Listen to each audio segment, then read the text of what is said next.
agama ini sudah begitu baik. Masa kunci surga sudah dibocorkan, miftahul jannah la ilaha illallah. Masa sudah pegang kuncinya nggak jadi masuk surga, itu kan aneh. Ya sudah masuk saja, tapi tidak usah minta bantuan saya, masuk aja, kan sudah pegang kuncinya.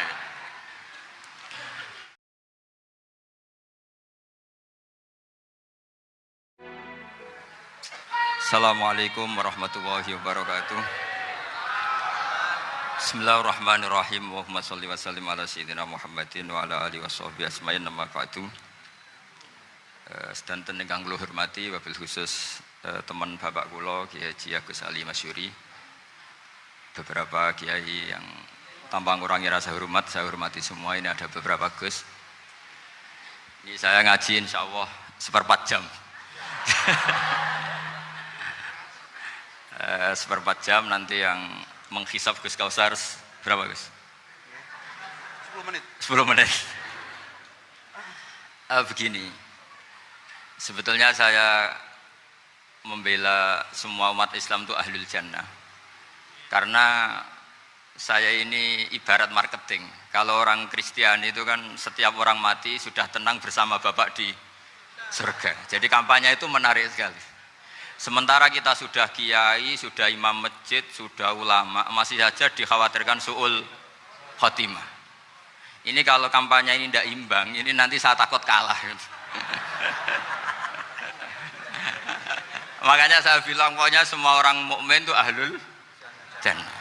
Karena memang asli hadisnya seperti itu, man qala la ilaha illallah dakhalal jannah.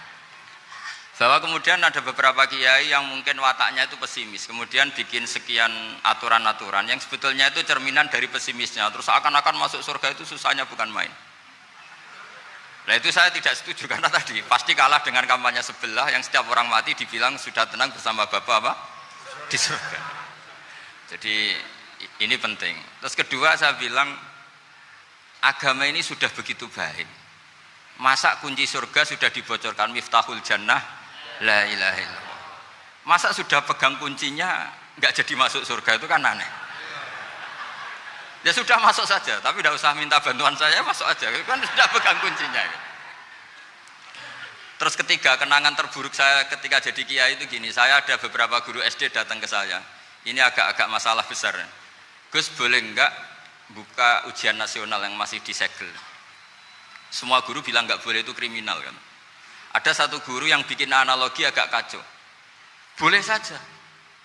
Wong ujian di kuburan saja dibocorkan para kiai nggak apa-apa. Itu.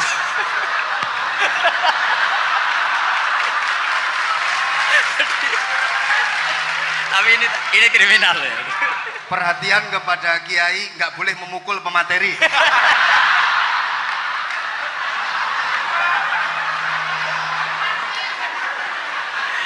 Jadi tentu itu analogi yang salah kan. Marrobuka kan, Tuhan kamu siapa, Nabi kamu. Tuhan kamu siapa, Nabi kamu siapa, imam kamu siapa. Ini kan sudah dibocorkan oleh para kiai. Artinya apa? Nak raiso jawab kebablasan gitu. Terus guru ini berpikir kalau ujian akhirat sekrusial itu saja bisa dibocorkan, kenapa ujian nasional tidak boleh? Tentu ini kias yang salah, saya tidak ngajari seperti itu. Tapi saya ngajari ke kalian betapa mudahnya masuk surga. Kunci jawaban sudah dikasih, kunci pintu masuk sudah dikasih. Kok sampai tidak masuk, ini kebablasan. Paling salah gurunya. Jadi ini kenapa saya sering cerita orang mukmin semuanya itu min ahlil jannah. Itu saya jamin. Sama tidak usah takut su'ul khotimah, tidak usah takut berlebihan seperti itu. Karena setahu saya, setidaknya saya mewakili ulama zaman ini. Rata-rata guru kita ini bermadzhab Syadzili dalam berkeyakinan berpikir tentang Allah. Di antara ini yang mulai saya ngomong serius, supaya tadi kan guyonannya sudah diambil Gus Reza sama Gus Kausar. Saya tahu kenapa mereka guyon. Kalau ngomong serius takut kalah sama saya.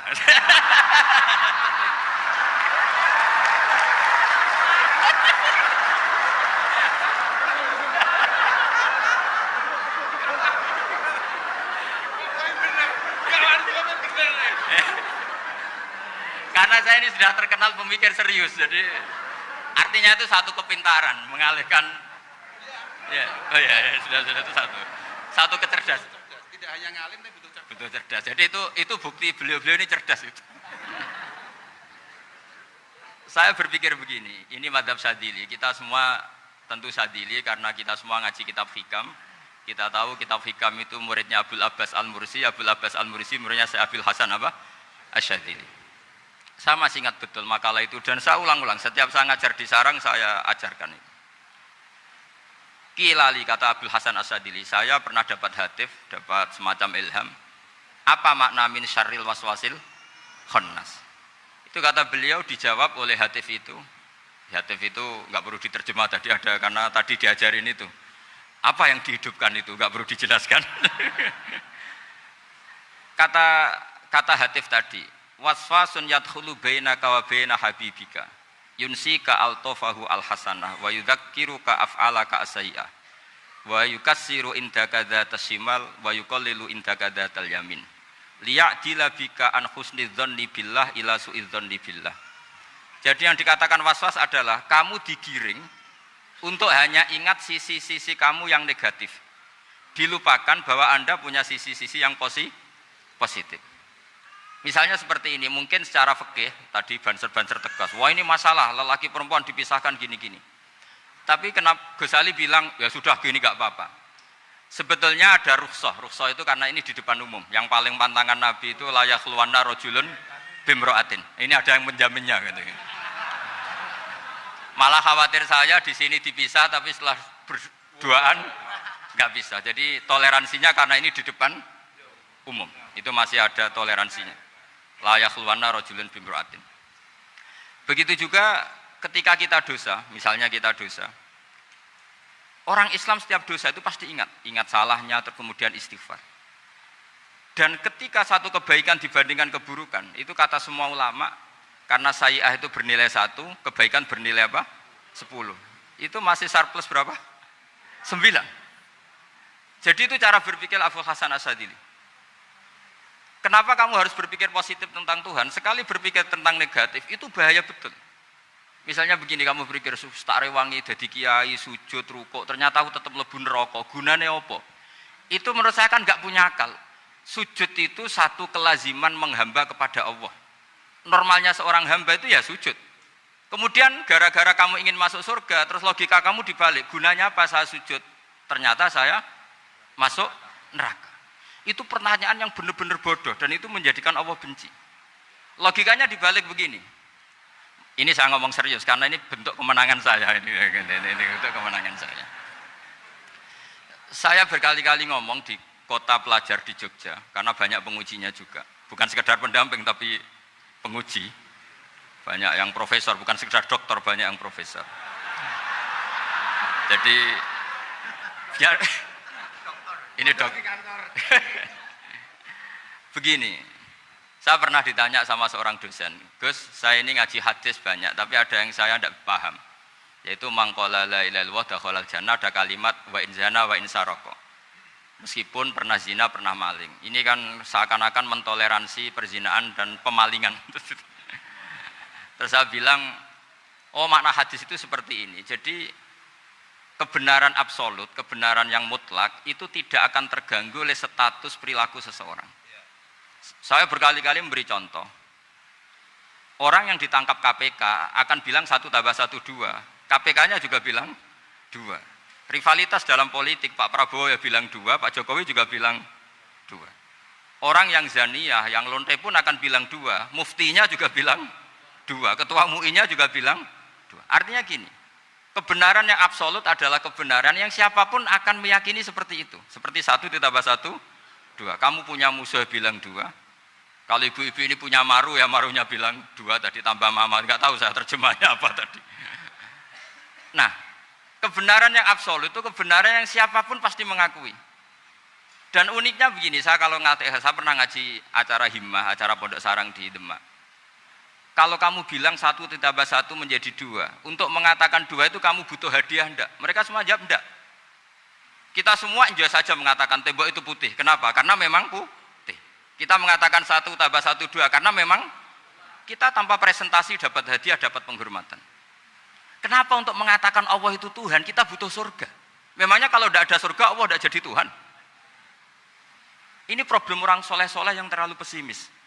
Makanya nanti orang-orang soleh itu masuk surganya berat. Tapi kalau orang alim lebih gampang kira-kira seperti itu. Iya, karena kan imannya lebih bagus. Dalam hadis qudsi, Allah ini yang dibuli orang-orang soleh. Laulam akhluk jannatan wala naron alam akun ahlan an uto'ah, dalam hadis qudsi itu. Kalau saja saya tidak menciptakan surga dan neraka, apa saya tidak jadi Tuhan yang perlu ditaati? Apa kalau kamu tidak saya kasih uang 1 juta terus bilang 1 tambah 1 11? Enggak kan? Tetap bilang berapa? 2.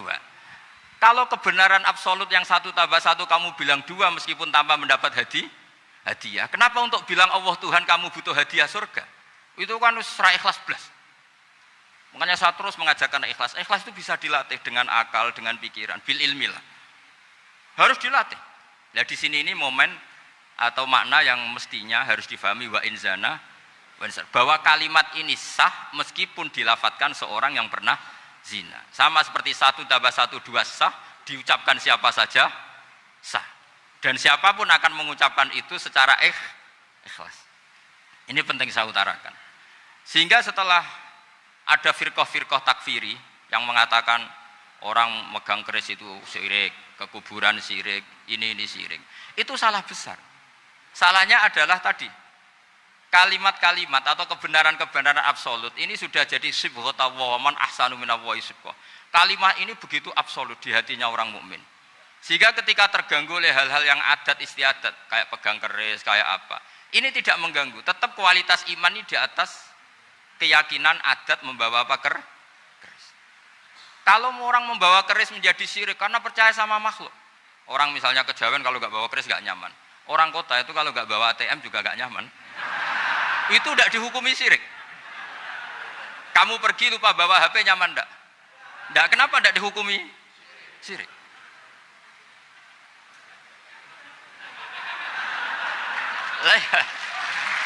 Jadi ini logika. Jadi makanya ini Gus Reza boleh kritik saya itu berkali-kali bilang saya termasuk ulama yang mau bikin gerakan cangkem elek. Karena nanti kalau saya nisbatkan ke Rasulullah itu tidak pantas karena Nabi ahsanan nasi khalqau wa khuluqa. Tapi saya siap jadi bempernya Rasulullah Shallallahu Alaihi Wasallam. Pernah ada diskusi di Jakarta, ini kisah nyata. Apa dalilnya setelah sholat salaman? Mana hadisnya? Itu dijawab hadisnya tentu kita kesulitan. Kalaupun ada hadisnya dhaif semua yang masalah musafahah. Akhirnya mau tidak mau dijawab pakai cangkem elek. Boleh enggak kamu setelah salam nyalain HP yang off? Boleh. Boleh enggak ke kamar mandi? Boleh. Oh berarti kencing boleh, nyalain HP boleh, yang enggak boleh itu ingat Allah. Karena mereka mengkritik wiridan, kritik salam. Akhirnya mikir deh. Ada enggak hadisnya orang setelah sholat nyalain HP? Enggak ada kan? Tapi mereka nyalain HP enggak hambatan, tapi untuk salaman masalahkan. Ke kamar mandi boleh, tapi untuk wiridan enggak boleh. Akhirnya mereka sadar, oh iya. Lama-lama dibisiki gini yang kelompok itu. Kamu itu korban aliran supaya kamu enggak ingat Allah, ingatnya HP-nya. Sehingga orang wiridan kamu kritik, orang nyalain HP enggak kamu kritik. Itu kelompok itu adalah kelompok orang-orang yang supaya orang Islam itu lupa Tuhannya. Itu gerakan cangkem elek, tapi jadikan orang sadar. Jadi ini penting. Jadi kalau kamu tidak bisa bela agama dengan jalan yang lurus karena tidak bakat gitu, nggak apa-apa pakai cangkem elek tadi. Karena nggak mungkin gerakan ini dinisbatkan kepada Rasulullah Shallallahu Alaihi Wasallam. Kalau soal sanad, saya punya sekian sanad tentang itu, tapi tidak usah kamu ikuti. Ada orang tanya, ya Pak Kiai kalau setan dibakar di neraka panasan enggak? Ya panasan. Lo kan setan dari api, ngapain harus panasan? Kan materinya sama. Terus Kak Kiai tadi gak kesulitan, dia ngambil pasir, disawero di wajahnya. Wah sakit Kiai, kamu kan dari tanah, kena tanah kok. Jadi itu ada sekian, artinya gini ya, kalau kesulitan jawab pakai baik-baik ya sudah pakai cangkem elek itu aja karena. Tapi tentu kan gerakan ini tidak mungkin dinisbatkan kepada para nabi. Tapi saya pastikan meskipun nggak bisa dinisbatkan kepada para nabi dari segi cangkem elek tadi, tapi secara semangat itu sama. Saya punya sekian contoh. Benar Gus Riza tadi gojok saya sengawur-ngawurnya itu masih punya sanad. Itu pas saya ngawur pun masih punya apa? Sanad. Nabi Ibrahim itu ketika faja'alahum juzatan illa kabirallahum itu si berhala paling besar dikasih kapak. Ketika mereka geger, ini siapa yang berhala-berhala kecil? Kata mereka, sami'na fata yadhkuruhum yuqalu lahu Ibrahim. Ya kira-kira Ibrahim lah gitu. Terus setelah Ibrahim didatangkan, siapa yang melakukan ini semua? Ini jawaban Nabi Ibrahim, bal fa'alahu kabiruhum hada. Ya tanya yang bawa pedal, saya kan tidak bawa. Terus kata orang-orang, otak kamu itu di mana? Masa berhala disuruh nanya, kan nggak bisa ngomong. Ibrahim kembalikan, uffil lakum walima ta'buduna min dunillah. Lalu otak kamu di mana? Sudah tahu nggak bisa ngomong kok disembah gitu. Itu ada kata uffin loh. Uffin itu kalau diterjemah kira-kira ya agak-agak jancuk gitu. Kira-kira ya kira-kira seperti itu. Jadi Sekarang dalilnya jancuk apa Gus? Bahkan dulu kan biasa kalau misalnya saya bilang sudah itu. Gimana? Jancuk itu dari su, tinggalkanlah suan perkara sing elek. Krono ilate wong Surabaya kakean rawon, akhirnya ngomongnya jancuk.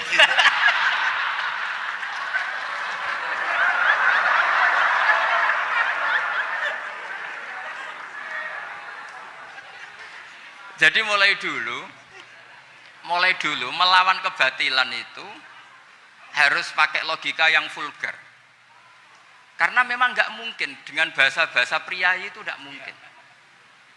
Dan ini penting saya utarakan. Nah, kalau nanti nggak mungkin dinisbatkan kepada Rasul karena Nabi adalah ahsanan nasi khalqa wa khuluqa, kita yang ngambil alih saja. Gus Reza, saya, Gus Hasan ini cara cangkem elek kan pantas. Luas. Selain bakat ya sudah natural. Karena memang itu cara kita menjelaskan kebenaran. Saya ulang lagi, itu cara kita menjelaskan apa? Kebenaran. Mau tidak mau. Saya pernah ditanya sama seseorang, Gus, beberapa nabi itu kan poligami. Poligami itu bukti hipersek. Karena yang tanya itu orang nasionalis yang nggak pati senang Islam. Terus tak balik tanya, perempuan itu makhluk lemah enggak? Ya lemah.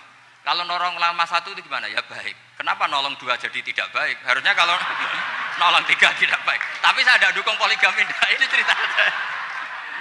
Setidaknya mereka jadi ingat. Saya itu pernah ditanya agak-agak orang ateis. Dia benci Islam tapi neliti Islam. Pertanyaan kedua, kenapa dalam perang itu seakan-akan Nabi itu perampok? Hartanya orang kafir disita kemudian menjadi ghanimah. Itu kan kayak ngerampok. Terus saya tanya gini, kalau ada penjahat ke rumah kamu, kemudian pakai senjata api, setelah kamu ringkus, itu senjata api kamu kembalikan apa kamu sita? Oh ya saya sita, kalau tak kembalikan dipakai ngerampok lagi. Ya sama seperti itu, kalau kekuatan mereka dikembalikan, akan dipakai kekuatan mereka lagi. Jadi, ya lagi-lagi ini kemenangan orang serius. Karena nanti guyonnya sudah dintekno sama Gus Safa sama Gus Riza. Nah, kenapa saya ngajar begitu rileks, begitu santai? Karena pikiran saya sederhana. Fa innal uqula muttarratun ila qabilil haq. Akal sehat pasti dipaksa menerima apa? Kebenaran. Sehingga kebenaran itu tidak usah kamu ngomongkan secara serius, secara tidak perlu. Kebenaran itu mudah diterima. Saya itu pernah ngaji berkali-kali di Jogja di mana-mana sampai ada buku seorang dokter nulis tesisnya itu bangga lagi menjadi muslim setelah ngaji saya itu. Karena saya menerangkan itu ringan. Orang Islam itu harus mencintai Allah. Ciri utama cinta itu tidak tegang, rileks. Saya bilang begini, kalau kamu pernah 1 tahun digratisi orang rumah, makanan, kamu kira-kira itu mudah nggak mencintai orang yang berjasa sama kamu minjemin rumah dan ngasih makan gratis? Mudah kan? Apalagi kita ini mudah mencintai orang yang minjemin mobil 1 tahun, ngasih rumah 1 tahun, apalagi selamanya. Kenapa kita tidak mudah mencintai Allah yang memberi kita bumi, air, oksigen, semuanya kita dikasih Allah. Akhirnya mereka mikir, wong mencintai seseorang yang ngasih dalam durasi 1 tahun saja mudah, apalagi mencintai Allah yang ngasih kita tanpa batas.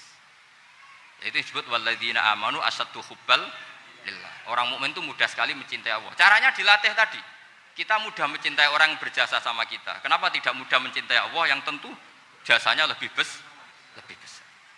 Nah, karena akhir-akhir ini banyak orang yang terlalu nazir, terlalu kata Nabi kan basyiru walatu nafiru yasiru walatu asiru. Sehingga saya bikin gerakan. Pokoknya semua orang mukmin pasti masuk surga. Nanti soal ada kesalahan-kesalahan kecil yang menjadikan orang su'ul khotimah itu sifatnya kehati-hatian. Jangan menjadi hukum. Hati-hati itu tidak menjadi hukum. Kalau kamu nyupir hati-hati itu bukan berarti pasti kecelakaan, enggak. Hati-hati itu ya hati-hati saja, tidak menjadi hukum. Ini penting saya utarakan karena kubu sebelah kampanyenya sudah tadi, setiap mati mesti tenang bersama Bapak di surga. Sementara kita mau kampanye, kamu sholat tidak mesti diterima, haji tidak mesti diterima, jadi kiai tidak mesti masuk surga. Coba kalau kita kampanye gitu terus, yang mau jadi muslim itu siapa? Jadi ini sudah tak perhitungkan matang-matang, saya milih macam seperti itu. Ya ini saya pikir sudah, ini pembandingnya supaya punya waktu. Saya suka sekali. Nah ini yang sesi terakhir ya, sesi terakhir. Saya akan cerita fikih karena Nyun memang sewu Gus, ada iklan sebentar dari ibu-ibu, pentolan mic kurang dekat ke mulutnya Gus Baha. Sehingga suaranya tidak terdengar sampai ke belakang. Oh, gitu, pentolannya didekatkan Gus. Oh, ke gitu. mulutnya. Ini kalau ngomong konotasinya itu mesti nyerempet. Sudah apa ya? Sudah ahlinya di situ. Ya malah ada di situ.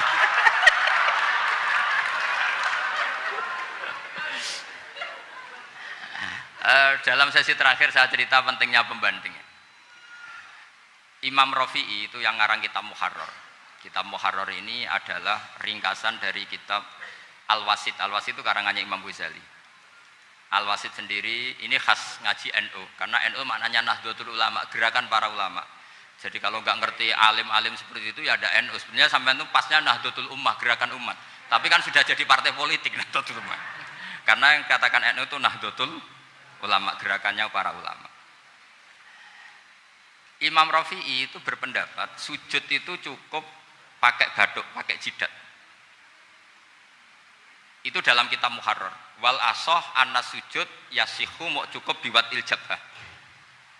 Ketika Imam Nawawi mentasih kitab Muharrar namanya Minhajut Thalibin, itu mengkritik Imam Rafi'i. Kata beliau, sujud itu untuk sah harus melibatkan 7 anggota karena berdasar hadis umirtu an asjuda ala sapati a'zumin, yaitu al jabhah wal yaden warubaten wal kodamen, yaitu jabhah 2 tangan, 2 lutut dan 2 kodamen.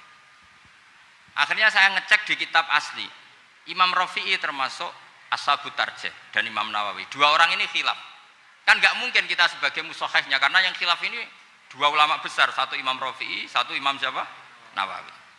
Kita tidak bisa hanya ngikuti Fathul Mu'in yang mengatakan idzakhtalafan Nawawi war Rafi'u kudiman Nawawi, tidak bisa, karena Imam Nawawi ini sering nginduk sama kitabnya Imam Rafi'i karena senior Imam Rafi'i. Setelah saya cek di kitab kitab asli Mamba ya, satu sumbernya semua mazhab apa? Syafi'i. Ternyata Imam Syafi'i nak ngedikan hanya begini. Wa uhibbu, saya suka setiap orang Islam sujud itu melibatkan 7 anggota karena itu aman, pasti sah. Tapi wayah tamilu kata beliau, tapi mungkin saja sujud hanya watul jabah itu sah. Kenapa kata Imam Syafi'i?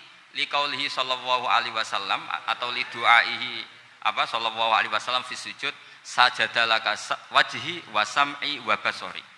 Nabi ketika sujud itu hanya berdoa, ya Allah sujud kepada engkau wajhi wa sam'i wa basori. Nabi tidak menyebut wayadi wa rubati wa qadami. Sehingga saya berkali-kali bener kata Gus, saya ini pembela umat sing sujute 7 anggota ya taklem pantes dadi Rais Suriah. Itu. Yang sujute bathuk tok ya tetap sah ngikuti mazhabnya Imam Rafi'i. Meskipun itu tidak saya anjurkan. Tentu tidak saya anjurkan. Alasannya Imam Syafi'i tadi, Rasulullah pernah berdoa dengan kata-kata sajadalaka wajhi, bukan diteruskan wayadi warubati wakodah. Sehingga fal khilaf huna bakin ala khiddati kalau dalam bahasa fikih. Khilaf biar tetap sesuai aturan khilaf masing-masing. Enggak perlu kamu menggugurkan pendapat Rafi'i yang mengesahkan sujud hanya pakai jabhah. Ini penting karena tadi seperti saya katakan, yang sujud anggota pitu ya masuk swarga mergo pintere, sing nganggo bathuk tok yang mlebu swarga mergo gobloke tadi, karena aksaru ahlil jannah al-bul. Nah ini mazhab saya. Jadi saya itu ingin umat Islam itu baik-baik saja. Ya. Karena tidak mungkin lah kita tidak bela Islam di zaman akhir, tidak mungkin, kan tadi kubu sebelah kampanyenya sudah seperti itu. Kalau kita ngomong ikhtiyat, kiai ra mesti mlebu swarga, sing salat ngethuk ra mesti husnul khotimah, Wah, akan jadi repot. Saya ini pengagum teori ikhlas. Dilatih bil ilmi, saya ulang lagi, dilatih bil ilmi. Saya ini malu. Malunya tadi, saya mengatakan 1 tambah 1 2, itu meskipun tidak ada yang memberi hadiah, tetap saya katakan 2. Saya mengatakan air itu dingin, tidak ada yang ngasih hadiah, saya akan bilang kalau air itu dingin, kalau api itu panas. Untuk hakikat-hakikat seperti itu saja saya jujur tanpa ingin imbalan. Tapi ketika hakikat mengenai Allah kok saya minta imbalan surga dan neraka, ini apa-apaan? Kira-kira gitulah, ro'i suryah macam apa gitu.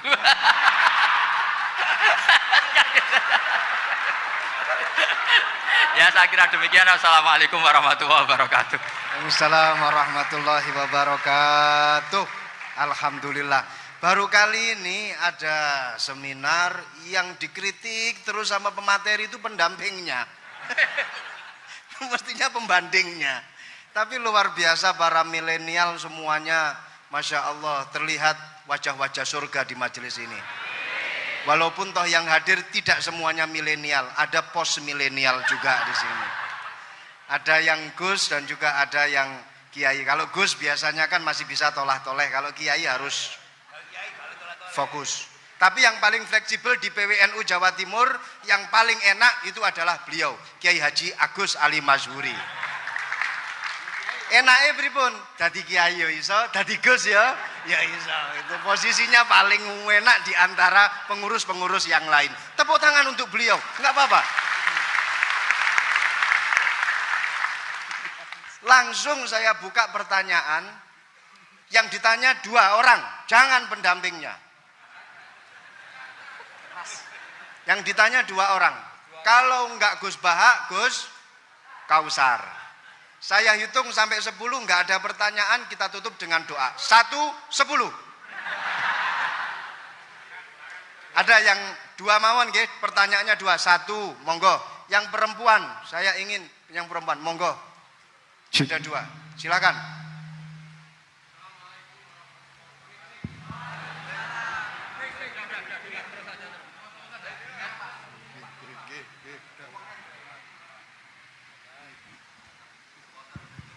Bismillahirrahmanirrahim. Assalamualaikum warahmatullahi wabarakatuh.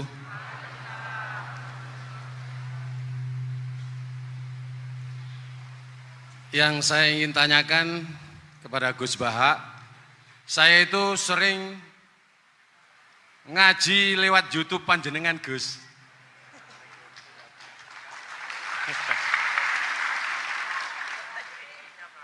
Insya Allah ilmu saya tambah walaupun tidak banyak. Yang saya tanyakan, nopo ilmu kula niki barokah? Yang pertama, karena saya ngaji lewat YouTube panjenengan, saya tidak izin. Untuk itu hari ini saya izin panjenengan, mudah-mudahan ilmu ingkang saya dapat dari panjenengan niku saged barokah niku Gus.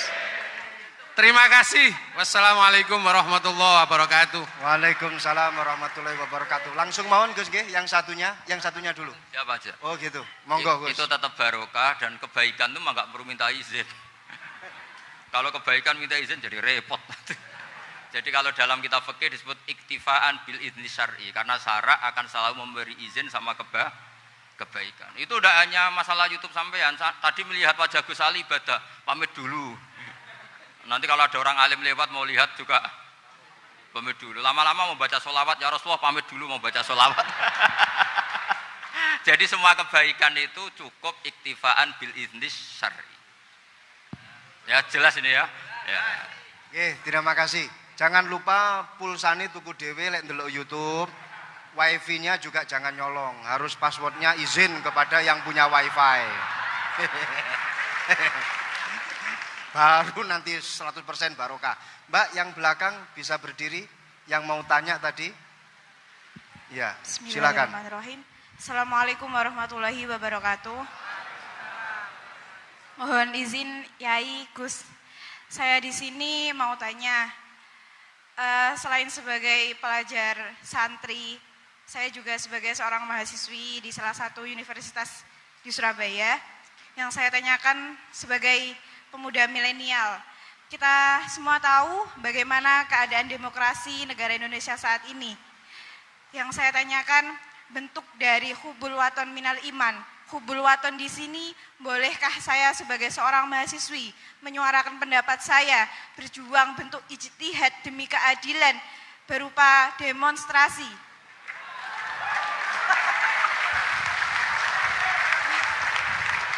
Ngapunten. Yang saya tanyakan di sini, bagaimana menurut Gus, apakah saya melakukan demonstrasi ini sudah baik atau sangat baik atau mungkin perlu dikaji kembali? Terima kasih. Wassalamualaikum warahmatullahi wabarakatuh. Hubungan antara demonstrasi dan hubbul wadon minal iman.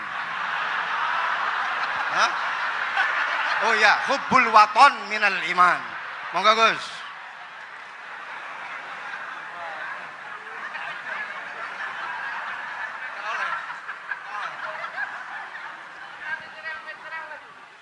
Ini benar-benar ahli.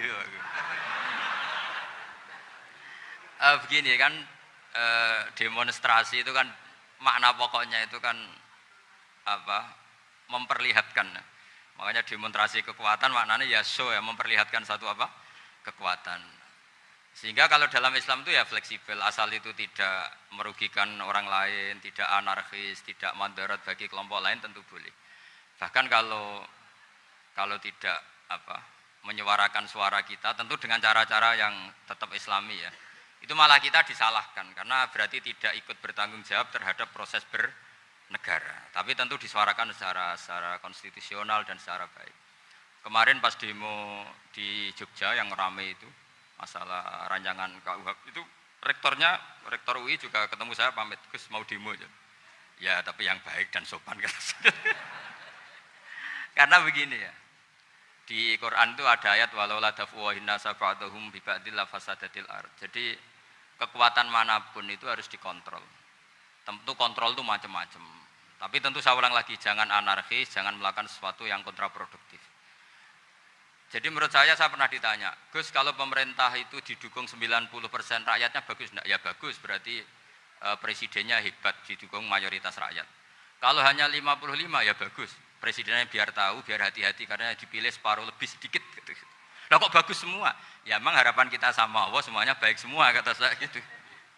Jadi susahnya apa sih kita melihat sesuatu itu, asal agama ini kan gampang, asal tidak maksiat itu baik. Asal tidak maksiat itu baik. Ma khuyyira Rasulullah baina amrayni lakhtara aisarahuma malam yakun isman. Jadi demo itu bukan, nah kalau demo yang diharamkan sebagian fatwanya ulama tentu yang maknanya yang anarkis. Kalau yang dihalalkan tentu maknanya yang tertib. Itu biasa dalam hukum fikih. Rasulullah ngendikan A, mahmalnya seperti ini. Rasulullah ngendikan B, mahmalnya seperti ini. Karena kadang ngendikannya Nabi cara zahir itu berlawanan. Misalnya Nabi ditanya, amal paling baik apa ya Rasulullah? Nyaur utang gitu. Karena biasa yang ngemplang mungkin yang tanya itu tukang. Tapi kadang Nabi jawab birrul walidain. Kadang jawab as-sholat li awwali waktiha. Karena penanyanya ini beda. Kan enggak tahu sholat. Gimana? Cinta pun enggak tahu sholat. Ya, cinta kok ora tahu sholat kata beliau. Kan gitu. Jadi ini penting saya utarakan karena zaman Nabi itu ya biasa Nabi misalnya ngendikan sesuatu itu. Terus ada juga sahabat yang memperlihatkan pendapatnya. Tapi tidak niat bantah. Masyhur itu dalam tarikh. Saya beri contoh yang masyhur itu. Nabi pernah sholat duhur itu 2 rakaat. Sebagian riwayat mengatakan asar, tapi yang lebih kuat itu duhur.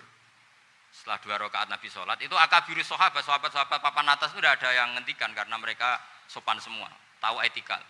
Setelah Nabi pulang sudah dekat pintu, ada sahabat yang berdiri. Ya Rasulullah, aku siroti sholatu amnasita. Ini sholat model kosor, apa engkau lupa? Tapi sahabat yang enggak tanya, ini niatnya malah lebih agak-agak buruk. Baguslah kalau sholat terbaru 2, berarti besok ya 2. Karena pakai teori nasah mansuh, berarti hukum itu pakai yang terbaru. Jadi gayanya tidak tanya, tapi lebih sama mungkin yang setuju undang-undang tadi ya tentang rumah tangga, kalau istri nggak mau dikumpuli tetap dipaksa, nanti suaminya bisa dilaporkan ke pengadilan gitu. Saya pasti mikir saya bukan masalah pengadilannya, pasti istrinya cantik. Kalau jelek kan nggak mungkin dipaksa. Ini ketularan ya. Jadi saya cara berpikir tuh, jadi tak pikir lucunya saja, bukan pikir seriusnya. Ketularan ya, sudah ketularan ini. Karena keburukan itu mudah nular. Akhirnya Nabi kembali lagi, enggak, kullu dzalika lam yakun, semua itu enggak terjadi. Tapi Nabi sebagai orang yang sangat, ya sebenarnya enggak boleh dibahasakan sangat demokratis, sangat bijak. Nabi kembali lagi ke mimbar terus tanya, ahakun maqalahu Dzulyaten, apa betul yang dikatakan Dzulyaten tadi? Kata sahabat semua, betul ya Rasulullah, tadi engkau sholat hanya 2 rakaat. Nabi kemudian takbir lagi, meneruskan 2 rakaat terus salam. Artinya kalau demonstrasi itu dengan makna mengutarakan pendapat dengan cara yang dijamin konstitusi, ya itu kan normal-normal saja, nggak ada masalah.